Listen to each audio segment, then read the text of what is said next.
Alright, so we've got our Water-Cool water block here for the processor. So what we're going to have to do is we're going to have to, number one, we have to prep the water block. So it came in one piece like this. We've got to take the screw heads off. So, save all this. This is extremely important. This is not trash.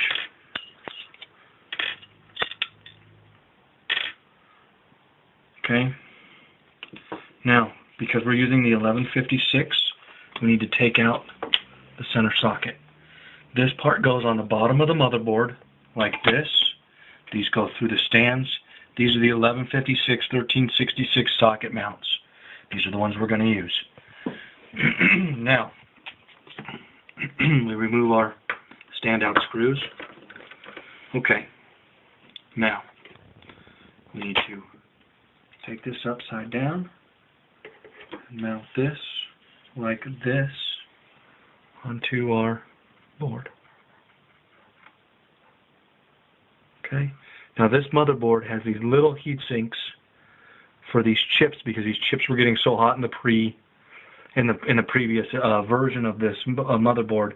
They were actually burning the board apart. So Zotac has already fixed that problem. So if you were aware of it, don't worry, it's already fixed. That's what those little heat sinks are for. Now, with our screws here, we need to put our little extension, our bolt extensions up. We need to put 4 of these in. Take these flush with the motherboard, but you don't want to crush the motherboard underneath these. You're going to do it in a star pattern, just like when you're putting on your tires on your truck. Now this needs to be snug to the board, but don't over tighten it. Now there's some heat sinks that we're covering. There's a little heat sink here. I'm actually going to take this off. Okay, so looking at our motherboard, we have this little heat sink here that's being covered by this. We need to cut this piece of foam out so that this heat sink has enough clearance to actually touch this metal bracket. This metal bracket will act like an extra insulate or an extra expansion for that heat sink. It will spread that heat across this bracket evenly and help cool this board down a little bit more. Okay, so that's what we're going to do now. Now I've already measured it, pre-measured it, and at this point we're just going to go ahead and cut this out of here. I'm going to give it a little bit extra leeway on each side, just using a normal X-Acto knife. It's just foam. Alright, so we've removed that. Let's mount this thing. Perfect. See that? Perfect. So now I'm going to go ahead and put some screws in here. Now I'm just going to put these down finger tight. I'm not going to use any tools to tighten these down with. I'm just going to go in a star pattern. So I just tightened this one, so now I'm going to tighten this one. Now I'm going to tighten this one right here.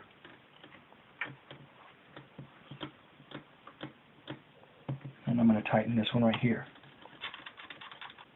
Okay, so that's the bottom of our water block. Now, we need to install the top part of the water block. So we're going to tear off the piece here, and then we're going to clean it.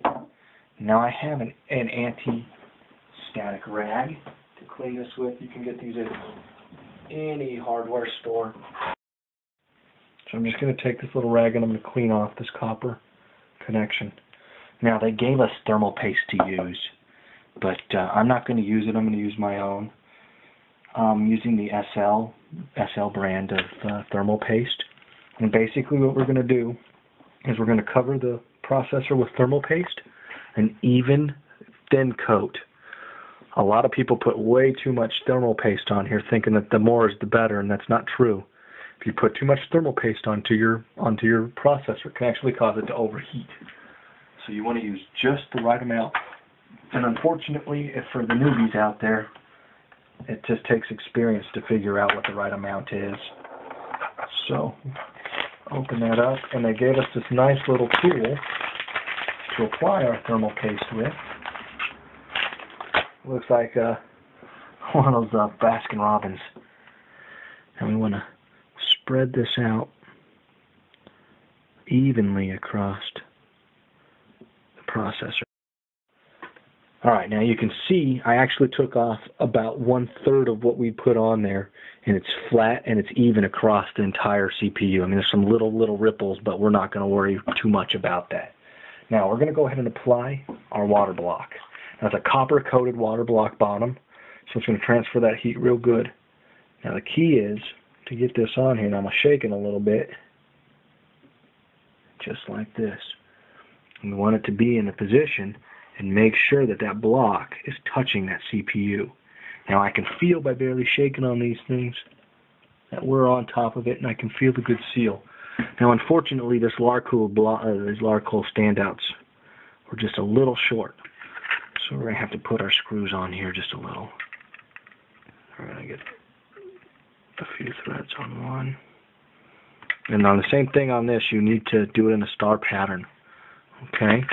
And don't over tighten this. You can't over tighten it, because if you over tighten it, what it'll do is it'll actually cause the board to bend and break under heat.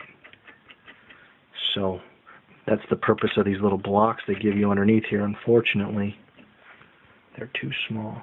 Now, you're going to hold your block in place while you're screwing these down. And you're doing it in the star pattern because we want equal pressure across this bracket. So I'm trying to count the turns as I'm doing it and feel the tension. And voila, we have just installed a water block. Now, we have a VGA water block. I don't believe I can get that VGA water block onto this board. I don't think I can get this on here. I think it's just too small. But we're going to go ahead and open it, and we're going to attempt it, because that's what we spent that extra money for. Okay. Now, we did get a Northbridge water block. But as you can see, it may not fit. So we're going to have to do a little tweaking on this to see if we can get this on here.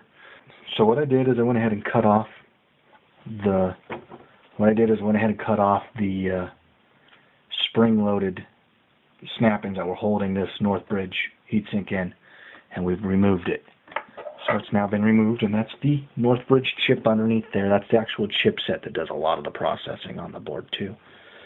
So what we're going to do is we're going to add our thermal paste to it, and I've already set our block to fit that.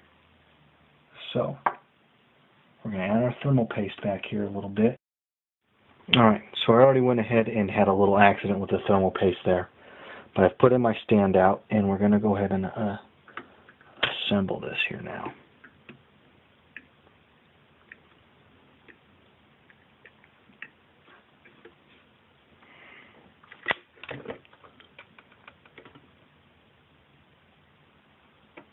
Here's the two spots that we removed this on. Now we need to insert a panhead screw and one of these little washers onto it so we don't damage the board. This is going to be a little bit of a balancing act, but let's get this on here. Okay. As you can see, I now have the CPU water block on and the Northbridge. It took 2 people and 4 hands to get this Northbridge on here. So if you're going to do this exact same setup, I had to cock this one at about a 45-degree angle, which you can't really tell, and then I had to nub this one up all the way, and it was a pain in the butt so that we can get access to our SATA ports, okay? But it was a pain in the butt, but we got it done. That was tough. We're going to go ahead and refasten the board to the standouts. So at this point, we're going to go ahead and install the RAM. So we're going to open the little locks here. Just kind of slip it in and firmly push down on the corners, and those locks will come up and grab it. And that's how you know you've installed. There we go. Beautiful. Looks good.